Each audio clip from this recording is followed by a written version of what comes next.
മൗസിയുടെ പുതിയ ഔട്ട്ലെറ്റിൽ കാണാൻ കഴിയുന്നത് അവിൽ മിൽക്കുകളുടെ വെറൈറ്റീസ് മാത്രമല്ല, സംസാരിക്കുവാനും കേൾക്കുവാനും കഴിയാത്ത ചില മനുഷ്യരുടെ പുഞ്ചിരി കൂടിയാണ്. ഓരോ വ്യക്തികളും വ്യത്യസ്തരും, ആരും മറ്റാരേക്കാളും താഴ്ന്നവരല്ലെന്നും തെളിയിച്ചിരിക്കുകയാണ് മൗസിയുടെ വേറിട്ട ഈ പ്രവൃത്തി.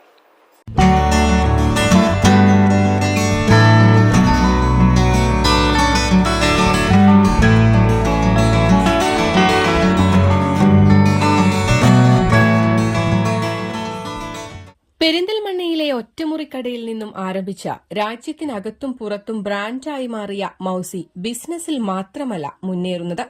മൗസിയുടെ മേലാറ്റൂരിൽ ആരംഭിച്ച പുതിയ ഔട്ട്ലെറ്റിന് പ്രത്യേകതകൾ ഒരുപാടുണ്ട്.